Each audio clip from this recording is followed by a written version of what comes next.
news starts now. A clerk of courts official suspended, a probe into potential criminal activity underway following a Carl Monday investigation into a parking meter mix-up.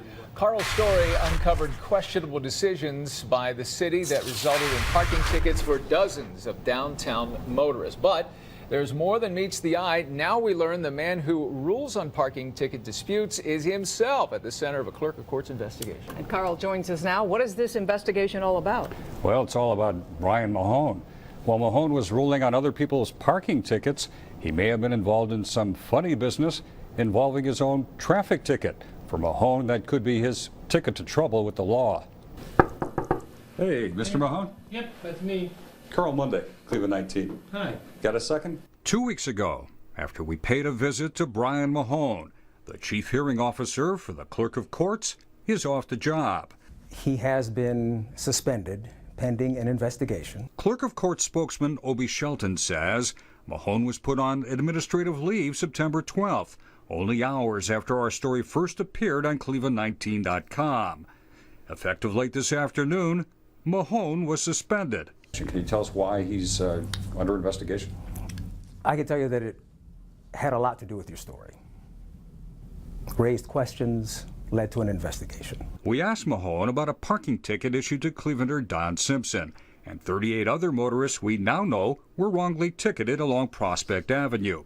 But we also wanted to quiz Mahone about something else, his own ticket for crashing a stop sign in June of 2014.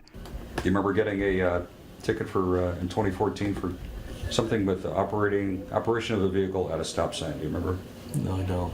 Mahone also had trouble remembering the warrant that was sent to his house when he failed to show up for court. They said you didn't show up for court. Does that ring a bell? No. You don't remember getting a capias for that?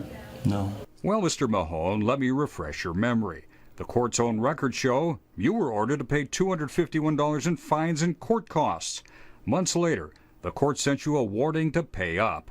9 days after that, the amount owed was reduced to zero. End of story? Not so fast. Just a week and a half ago, the day our parking story hit the news, someone mysteriously paid $176 on the very same ticket Mahone supposedly paid 2 years earlier. Mahone, who doubles as chief collection officer for the clerk of courts, has direct access to the records. Any criminality on the part of Mr. Mahone here, that maybe he did something criminal that... That's what we're looking into. Being suspended after being a really top-notch employee for more than 30 years, there have to be some really serious questions raised.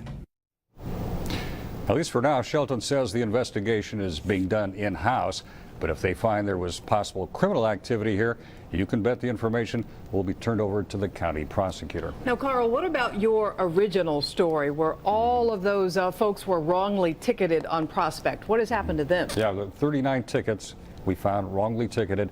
All 39 tickets will now be voided, and anybody who's already paid their ticket, they're going to get their money back. Good. All right, Carl. Thank you. Good. Thanks, Carl.